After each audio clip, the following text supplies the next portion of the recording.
तो डे 3 के ही क्वेश्चन हम लोग रिपीट कर रहे हैं ताकि आपको अच्छे से प्रैक्टिस हो जाए क्वेश्चंस की, है ना। क्वेश्चन नंबर में अभी जस्ट आपको बताता हूँ। सप्लीमेंट्री बुक देखो आप, सप्लीमेंट्री बुक अपनी ओपन करो, है ना। और सप्लीमेंट्री बुक में कुछ क्वेश्चन है, मैं क्वेश्चन नंबर बताता हूँ, आप उनको देखें और किस तरह से सॉल्व करना है ना, ये आपको लर्न करना है। देखो सप्लीमेंट्री बुक में है प्रैक्टिस क्वेश्चन 2.8 और प्रैक्टिस क्वेश्चन नंबर है 2.8, ठीक है। आई एम जस्ट रिपीटिंग कि आपको कैलकुलेशन वगैरह अच्छे से आ जाए, कैलकुलेशन किस तरह से करनी है आपको तो। और क्वेश्चन भी स्टार्ट करने से पहले एक बार और मैं रिपीट कर देता हूं आपको।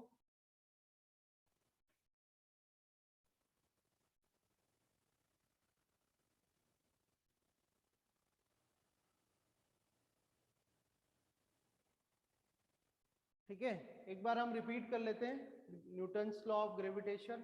तो ग्रेविटेशन लॉ में देखो क्या है, फर्स्ट ऑफ ऑल तो जो फोर्स, जो ग्रेविटेशनल फोर्स है जो एक्ट करेगा टू बॉडीज के बीच में, वो कैसा होता है, अट्रैक्टिव नेचर का होता है हमेशा। कैसा होता है, अट्रैक्टिव नेचर का। और ये जो फोर्स होता है, ये फोर्स डायरेक्टली प्रोपोर्शनल होता है प्रोडक्ट ऑफ देयर मासेस। यानी अगर हम ये कहें कि ये कोई बॉडी है जिसका मास का m1, ये कोई दूसरी बॉडी है जिसका मास कितना है m2, और इनके सेंटर के बीच की डिस्टेंस कितनी है r, ठीक है।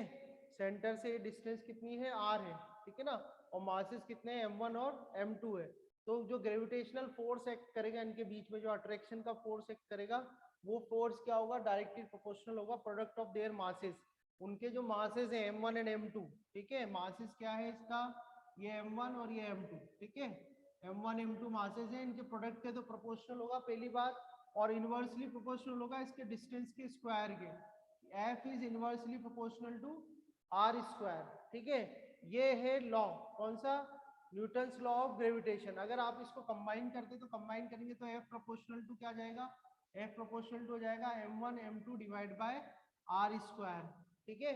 क्या हो गया, F is proportional to m1 m2 divide by r square, और प्रोपोर्शनल का साइन हटाएंगे तो एक कांस्टेंट आएगा, तो F is equal to g m1 m2 divide by r square आ जाएगा, ठीक है। तो इसको हम फर्स्ट इक्वेशन कर लेते हैं, इसको सेकंड, और इसको यहाँ पर कर देते हैं थर्ड इक्वेशन। तो न्यूटन्स लॉ ऑफ ग्रेविटेशन कहता है कि in a universe all the bodies attract each other and this attraction force is directly proportional to product of their masses and inversely proportional to square of distance between them. उनके masses के तो product के proportional होता है, उनके बीच जो distance है उसके स्क्वायर के इनवर्सली प्रोपोर्शनल होता है। दोनों को कंबाइन कर दोगे तो F proportional to m1 m2 divide by r square आ जाएगा। प्रोपोर्शनल हटाएंगे तो प्रोपोर्शनलिटी कांस्टेंट आ जाएगा, इसको यूनिवर्सल ग्रेविटेशनल कांस्टेंट कहते हैं। तो F इज इक्वल टू क्या आ गया, g m1 m2 upon r square. इसमें जो g है, g की वैल्यू होती है 6.67 इंटू 10⁻⁻11, ठीक है। और यूनिट क्या होगी उसकी, newton into metre square divide by kilogram square, ठीक है। तो ये जो है ये फॉर्मूला है, और इस फॉर्मूले पे बेस्ड हमको क्या करने हैं, न्यूमेरिकल करना है, ठीक है। थोड़ा मैं स्पेस मार्क कर लेता हूँ मेरा ताकि आप लोगों को विजिबल हो। इस फॉर्मूले पे बेस्ड हमको न्यूमेरिकल सॉल्व करना है, ठीक है ना।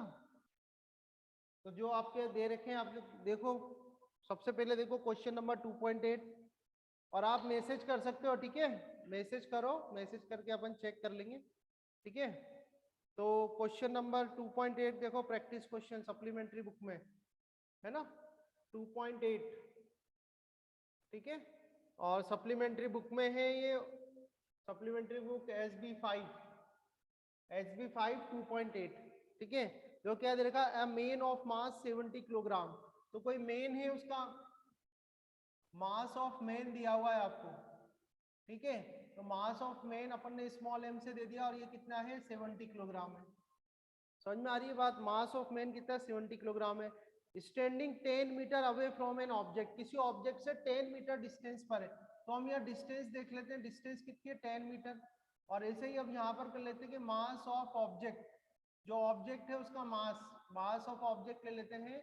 इसको जैसे हमने m1 कर दिया, तो मास ऑफ ऑब्जेक्ट हम कर लेते हैं m2, ठीक है। मास ऑफ ऑब्जेक्ट कितना हो गया, m2 हो गया। आगे देखें, the force of attraction between them is 1 Newton. उनके बीच का जो अट्रैक्शन फोर्स है वो कितना, 1 न्यूटन है। तो F इजिकल टू कितना गिवन है, 1 न्यूटन है ना। तो आपसे क्वेश्चन ही कराया कि भाई m2 बताओ, m2 कितना होगा, ठीक है। मास ऑफ ऑब्जेक्ट हाँ ठीक है, आपने एंजल वेरी गुड सॉल्व किया है, वेरी गुड बेटा, है ना। तो यहाँ हमें ये बताना है कि हमें क्या सॉल्व करना है कि मास ऑफ ऑब्जेक्ट कितना होगा, ठीक है ना। तो आप देखो सबसे फर्स्ट ऑफ ऑल तो आपको क्या करना है, देखो मैंने यहाँ फॉर्मूले लिख दिए, मेंशन कर लिए, यही फॉर्मूले अपन को लगाने हैं। तो फर्स्ट ऑफ ऑल तो जो जो गिवन डेटा होता है आपके क्वेश्चन में, गिवन डेटा हमको लिखना होता है। जैसे मास ऑफ मैन दिया हुआ है, उसको अपन ने m1 कर दिया 70 किलोग्राम। उनके जो डिस्टेंस है वो कितनी है, 10 मीटर है, ये 10 मीटर हो गया। मास ऑफ द ऑब्जेक्ट हमने कितना अज्यूम कर लिया, m2 है, ठीक है। और जो फोर्स है ऑफ अट्रैक्शन है उनके बीच का, वो कितना है, 1 न्यूटन है, ठीक है। हमें m2 फाइंड आउट करना है। तो फॉर्मूला हमारे पास क्या होता है, F equal to G m1 m2 divide by R square. हम ये फॉर्मूला लगाते हैं, देखो फॉर्मूला हमारे पास क्या है, F equal to G m1 m2 divide by R square, ये हमारा फॉर्मूला है ना। जी की वैल्यू रखो जी। अच्छा पहले m2 फाइंड आउट करना है, तो m2 के लिए इसको अरेंज कर लो आप, ठीक है। m2 के लिए अरेंज करो, देखो m2 इजिकल टू कितना आ जाएगा, m2 इजिकल टू आ जाएगा f इंटू आर स्क्वायर, ठीक है, और डिवाइड बाय जी m1, है कि नहीं। m2 के लिए अगर मैं इसको अरेंज करूँ तो m2 ये आर स्क्वायर इधर आएगा तो f इंटू आर स्क्वायर हो जाएगा, और जी m1 इसके डिवाइड में आ जाएगा, तो f into R square divide by G m1 आ गया हमारे पास, ठीक है ना। अभी हम क्या करेंगे, वैल्यूज रख दो, m2 निकालना है हमें, तो m2 इजिकल टू f की वैल्यू रखो, देखो कितना f तो है 1 न्यूटन 1 आ जाएगा, r की वैल्यू 10 है तो ये 10 का स्क्वायर आ जाएगा, ठीक है। नीचे देखो g की वैल्यू कितनी है 6.67 इंटू 10⁻11 आ गया, और m1 जो मास है कितना दिया हुआ है आपको 70 दिया हुआ है, तो 70 आ गया, ठीक है। इस तरह से हमको सॉल्यूशन करना है स्टेप बाय स्टेप, है ना। आगे देखें अपन और सॉल्व करें तो 10 ये हो जाएगा, इसको 10⁻2 कर देते हैं, ठीक है, डिवाइड बाय कितना हो जाएगा 6.67 इंटू यहाँ पे 70 आ जाएगा। अच्छा ये 10⁻11 है, 10⁻11 को ऊपर लेके जाओगे तो पावर हो जाएगी प्लस की, ठीक है। तो 10⁻11 ऊपर जाएगा तो प्लस का जाएगा 10⁻11, ठीक है। तो यानी कि यहाँ हो गया 11 और 2 ये 13 हो गया, डिवाइड बाय हो गया 6.67 इंटू 70, है ना। अब इसको हमें मल्टीप्लाई करना है और फिर डिवाइड करना है ना। तो देखो इसको जो आप मल्टीप्लाई करोगे और डिवाइड करोगे, it will give you 2.14 into 10⁻10, है ना। देखो मैं थोड़ा सा और आसान इजी करता हूँ आपको इसके लिए, देखना आप, ये 10⁻13 है ना, तो इसको अगर मैं 10⁻10 कर दें तो 3 0 और आ जाएंगे यहाँ पे, ये 1 2 3। अब आप क्या करो 6.67 इंटू 70 को मल्टीप्लाई करो, 6.67 इंटू 70 को मल्टीप्लाई 46.69 1000 में क्या करो इसका डिवाइड कर दो, ठीक है, शायद आपको इजी लगे, ठीक है। तो आपका जो आंसर आएगा फाइनली 2.14 इंटू 10⁻10 किलोग्राम, इसमें आपको आंसर मिलेगा, ठीक है। अब मैं वेट करता हूँ, आपको इससे रिलेटेड कुछ कोई भी क्वेरी हो तो बताओ, इससे रिलेटेड कोई क्वेरी है आपकी।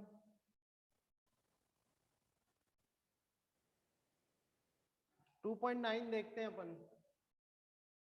सर वो फोर्स भी हाफ हो जाएगा। हाँ वो भी मेरा यहाँ डिस्कशन करने का पर्पस है कि सबको आना चाहिए, सबको घबराना नहीं है क्वेश्चन से, घबराना नहीं है कैलकुलेशन से, हमें आने चाहिए, सबको अच्छे से आना चाहिए, किसी को दिक्कत हो आप क्वेश्चन करो, ठीक है। देखो इसमें क्या देखा है, the gravitational force between two objects is F, है ना। सप्लीमेंट्री बुक ओपन रखना, क्वेश्चन नंबर 2.9 है। If the masses of both the objects are half, तो पहले क्या करना, ऐसे क्वेश्चंस में हम क्या करते हैं कि हम लिख लेते हैं कि भाई इनिशियल मासेस, इनिशियली उनके मासेस कितने थे, m1 था और m2 था, ठीक है। वो क्या कह रहा है फाइनल मासेस, मतलब बाद में कितने मास हो गए, तो फाइनल मासेस कितने हो गए m1 डिवाइड बाय 2 और ये m2 डिवाइड बाय 2, आ रहा है नहीं आ रहा समझ में आया। वो कह रहा है कि भाई उनके yes sir. The gravitational force between two objects is F if the masses of both the objects is half without changing the distance between them, then the gravitational force between them would become।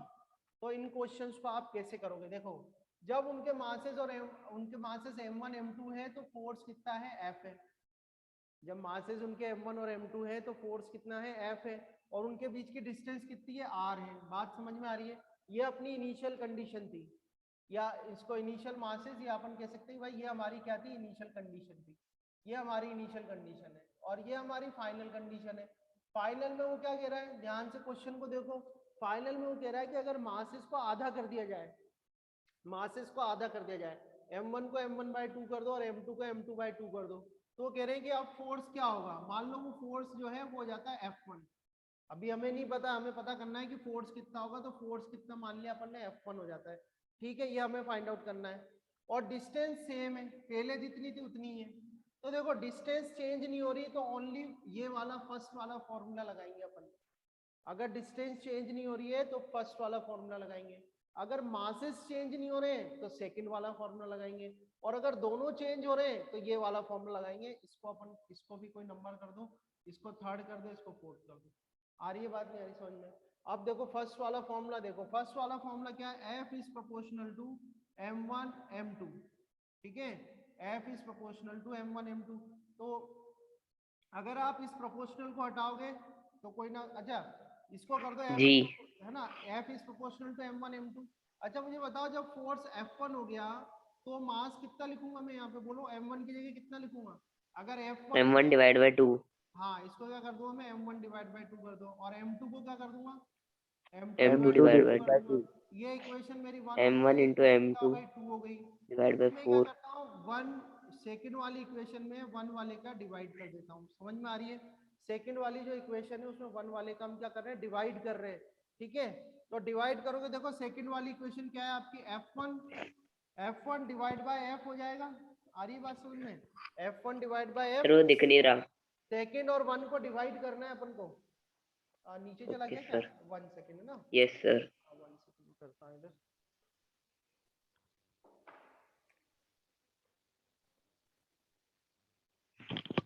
ठीक है, ये देखो आप, second और 1 को divide करना है, तो इस साइड करोगे, लेफ्ट साइड वाला करोगे तो F1 डिवाइड बाय F आ जाएगा। आ रही है बात समझ में? F1 डिवाइड बाय F आ जाएगा। और यस ये सर। क्या है आपका, M1 डिवाइड बाय 2, और ये है M2 डिवाइड बाय 2, और डिवाइड बाय F का कितना हो जाएगा, M1 M2। ये स्टेप बनाना सीख लो आप, इससे काफी आसान है, काफी इजीली आप कर सकते हो। ठीक है, अच्छा ये इधर 2 2 जा 4, तो 1/4 तो आगे जाएगा। यहाँ आपका m1 m2 बचेगा, इधर भी m1 m2 होगा। ठीक है, इससे कैंसिल हो जाएगा, कैंसिल। तो 1/4 होगा। और F1 इजिकल टू कितना हो जाएगा, F डिवाइड बाय 4। तो आपका आंसर क्या आएगा, F1 is equal to F/4। F तो इस डिवाइड। तरीके के जो क्वेश्चन है ये अच्छे क्वेश्चन है। आप जो मैं मेथड सिखा रहा हूँ, अगर मान लो डिस्टेंस कांस्टेंट है तो पहला फॉर्मूला लगाना है, मास कांस्टेंट है तो दूसरा फॉर्मूला लगाना है, अगर दोनों ही कांस्टेंट नहीं है तो ये तीसरा वाला फॉर्मूला लगाना है। ठीक है, और अगर वैल्यूज देके फोर्स या कुछ कैलकुलेट करा रहा है तो फिर ये फोर्थ वाला फॉर्मूला लगेगा। ठीक है, अब आराम से देख लो। Okay sir. हाँ, आराम से देखो और जो भी पूछना है पूछो। Okay, now let's see 2.10। इसमें कह रहे हैं ये, the gravitational force of attraction between two object is 16 Newton. दो ऑब्जेक्ट है, उनके बीच का जो ग्रेविटेशनल फोर्स है वो कितना है, 16 न्यूटन है। लिस्ट कर लो, वैल्यूज नोट कर लो। ठीक है, if the distance between the object is doubled, calculate the new force of attraction between them. अच्छा मुझे बताओ, इस क्वेश्चन में क्या मास चेंज हो रहा है, बोलो यस और no no. Sir. Yes no no sir. Sir. नहीं हो रहा, सब लोग बताओ। मास चेंज हो रहा है, नहीं हो रहा। क्या चेंज हो रहा है, डिस्टेंस चेंज हो रही है। डिस्टेंस को क्या कर रहा है, ये डबल। ठीक है, तो यस कौन सर। सा फॉर्मूला लगेगा, second. First second third fourth. Second. Second वाला लगेगा, क्योंकि मास तो कांस्टेंट है, डिस्टेंस चेंज हो रही है खाली। तो देखो मान लो जो इनिशियल डिस्टेंस थी उसकी, इनिशियल डिस्टेंस उसकी थी r1, जो कि हमने ले ली r। ठीक है, बाद में फाइनल डिस्टेंस कितनी हो गई उसकी, फाइनल डिस्टेंस हो गई उसकी r2। और F r2 कितनी, R2 r2 कितना हो जाएगा आपका, 2 R r2 कितना करोगे, स्क्वायर। r1 डबल कर रहा है ना वो, यस सर। डिस्टेंस का कर रहा है डबल। तो पहले कितनी थी आपकी 2 r1, R। मान लो इनिशियल डिस्टेंस कितनी थी r1, तो आप डबल करोगे तो r2 इजिकल टू कितनी लिखोगे, ट्वाइस ऑफ r1। 2 R1। सही है कि नहीं है बात, बोलो सही है। Yes sir. अच्छा, जब उसकी डिस्टेंस r1 थी तो फोर्स कितना है, F1 इजिकल टू कितना दे रखा है आपको, बोलो 16 न्यूटन। समझ में आ रही है बात? जब उसकी डिस्टेंस r1 थी तो फोर्स कितना था, 16 न्यूटन। अब वो कह रहे हैं कि अगर उसको डबल कर दूं मैं डिस्टेंस को, तो फोर्स कितना हो जाएगा, तो F2. आपको F2 बताना है कि F2 कितना होगा। समझ में आ रहा है क्वेश्चन? Yes क्वेश्चन ये sir. कह रहा है कि भाई इनिशियली तो क्या है, जब उसकी डिस्टेंस r1 है तो फोर्स कितना है, 16 न्यूटन है। अब वो कह रहा है अगर डिस्टेंस को डबल कर दिया जाए, यानी डबल मतलब r2 की वैल्यू कितनी है, ट्वाइस ऑफ r1 है, तो कह रहे हैं कि फोर्स कितना होगा। ठीक है, तो आप जानते हैं अभी हमने सिखाया कौन सा फॉर्मूला लगाओगे, सेकंड वाला। तो ये कह रहे हैं कि F प्रोपोर्शनल टू 1/r²। ठीक है, तो यहाँ से अगर मैं F1 लिखूं तो F1 प्रोपोर्शन ये क्या आ जाएगा, r1² आ जाएगा, और F2 करेंगे तो कितना आ जाएगा, 1/r2² हो 2. जाएगा। आ रही है बात समझ में? अब क्या Yes करो, इसको sir. डिवाइड कर दो आप, F2 डिवाइड बाय F1 कर दो। ठीक है, इनको अपन क्या कर देते हैं, डिवाइड कर देते हैं। तो F2 divide Yes bye sir. F1 करोगे तो इधर बताओ इस साइड क्या आएगा, बोलो। 1/r2². r2² divide R bye क्या आएगा, r1²। समझ रहे हो ना? R1². इसको इसमें से इसको डिवाइड करना है, F2 डिवाइड बाय F1 करना है। समझ रहे हो? तो सर 1 F2 लिखने की जरूरत नहीं है हम्म सर, ये 1 लिखने की जरूरत नहीं है क्या? हाँ, बट मैं बिल्कुल बेसिक से सिखा रहा हूँ, ऐसा इतना टाइम लगाने की तो वैसे रिक्वायरमेंट है नहीं, पर जो स्टूडेंट्स फर्स्ट टाइम कर रहे हैं उनके लिए कर रहा हूँ ये सब में। ठीक है, तो F2 डिवाइड बाय F1 करोगे तो देखो ये इनवर्सली प्रोपोर्शनल है। अगर ये अच्छा ये 2 है तो 2 इधर आएगा। ठीक है, ये 1 है तो 1 यहाँ आएगा, उल्टा है मतलब ये। ठीक है, उल्टा है। F2 ऊपर है तो यहाँ R2 नीचे आएगा, यहाँ F1 नीचे है तो R1 ऊपर आएगा, उल्टा रिले होता है। ठीक है, इनवर्सली प्रोपोर्शनल है ना वो, स्क्वायर उसके। अच्छा, इसको आप क्या लिख सकते हो, इसको आप ऐसे लिख सकते हो कि R1 डिवाइड बाय R2 और इसका स्क्वायर कर सकते हो आप। इस तरह से भी इस Yes इक्वेशन को sir. बना सकते हो। ठीक है, अभी आगे करोगे आप तो देखो R1 को तो R1 रहने दो, R2 कितना है देखो यहाँ से, R2 कितना है, R2 इज इक्वल टू है 2R. Twice of R1। R2 की वैल्यू कितनी है, ट्वाइस ऑफ R1, तो यहाँ पर ट्वाइस ऑफ R1 लिख दो और इसका स्क्वायर कर दो। इस Square. R1 से इस R1 को कैंसिल कर दो। ठीक है, तो ये Yes आपके sir. पास आएगा 1/2 का स्क्वायर। 1 का स्क्वायर करोगे तो 1/4. 1 ही होगा, और 2 का स्क्वायर करोगे तो 4 हो जाएगा, तो ये क्या आ जाएगा, 1/4। यानी कि F2 डिवाइड बाय F1 आपके पास कितना आ रहा है, 1/4 आ रहा है। 4. आपसे पूछा है कि F2 कितना होगा, तो यहाँ से F2 इज इक्वल टू कितना जाएगा, F1 डिवाइड बाय 16. 4। 16/4. ठीक है, तो या तो ये आंसर बन जाएगा आपका। आया समझ में नहीं आया? हाँ, आपको F1 की वैल्यू गिवन है, वो भी पुट कर लो यहाँ पर। F1 की वैल्यू गिवन है, F1 कितना है आपका, 16 है, ये 4 है, 4 4 जा 16 हो गया, तो आंसर आपका क्या बनेगा, 4 न्यूटन। ठीक है, 4 न्यूटन आपका आंसर आएगा। तो मेरे कराने का पर्पस ये है कि आप इनको सीखो, इनको क्वेश्चंस को कैसे किया जाता है। ठीक है, इन क्वेश्चंस को लर्न करो, आराम से देखो इसको सॉल्यूशन को। ठीक है, देखो वापस एक बार रिपीट कर देता हूँ कि इनिशियल डिस्टेंस कितनी है, d1 है, फोर्स कितना है, F1 है, फाइनल डिस्टेंस d2 कर दिया अपन ने, और d2 डिस्टेंस कब है, जब फोर्स कितना है, F2। और ये कह रहे हैं कि F2 जो है वो ट्रिपल टाइम से F1 जो सर स्टार्ट। आंसर D1/3 आएगा क्या? क्या बोल 9. रहे हैं, क्या? सर आंसर D1/9 आएगा क्या? अभी वो तो अपन देख लेंगे, अभी स्टेप बाय स्टेप देखो जो मैं स्टेप सिखा रहा हूँ। ठीक है, तो यहाँ तक आया समझ में आपको? अब मुझे बताओ इसमें से कौन सा फॉर्मूला लगाएंगे, फर्स्ट वाला, सेकंड वाला, थर्ड वाला, फोर्थ वाला, कौन सा लगेगा बोलो, जल्दी सर बताओ। सेक सर कौन सा? सेकंड. सेकंड लगेगा। क्यों? Because second. मास तो चेंज हो ही नहीं रहा, मास मास तो कांस्टेंट. कांस्टेंट है। क्या चीज चेंज हो रही है, डिस्टेंस चेंज हो रही है। ठीक है, तो आप इसको कैसे करोगे, F2 डिवाइड बाय F1, और यहाँ क्या आ जाएगा, R2 डिवाइड बाय R1 का स्क्वायर। आई नहीं आई बात समझ में? इससे जस्ट पहले वाला क्वेश्चन सिखाया ना मैंने आपको। ठीक है, डिस्टेंस क्या है, इनवर्सली प्रोपोर्शनल है। इनवर्सली का सर मतलब, R1/R2². हाँ sorry sorry sorry sorry, R1/R2 मैं बोल तो सही रहा हूँ बट लिखा हूँ वो आ गया। ठीक है, तो उल्टा आता है, यहाँ 2 है तो यहाँ 2 नीचे आएगा, यहाँ 1 है तो यहाँ 1 ऊपर आएगा। ठीक है, अब देखो आप F2 कितना है आपका, F2 है आपका 3F1। ठीक है, और नीचे क्या आ गया, F1 आ गया। ठीक है, R1 देखो, R1 क्या माना हुआ है आपने, ये D1। ठीक है, तो यहाँ ये D1 रख दो। R2 देखो कितना है आपका, R2 कितना है, D2, तो ये D2 आ जाएगा आपका। ठीक है, और ये स्क्वायर कर दो, यहाँ F1 से F1 कैंसिल हो जाएगा। ठीक है, ये 3 आ गया आपके पास, और यहाँ क्या आ गया, अच्छा दोनों तरफ स्क्वायर कर दें, स्क्वायर रूट ले लें अपन, तो D1/D2 क्या आ जाएगा, √3 आ जाएगा। आ जाएगा, ये आता यस है नहीं सर. आता, आता है ना। ये स्क्वायर है तो इस साइड क्या हो जाएगा, ये स्क्वायर रूट हो जाएगा। आपको पता करना है D2, तो D2 इज इक्वल टू कितना आ जाएगा, D2 इज इक्वल टू आएगा D1 डिवाइड बाय √3।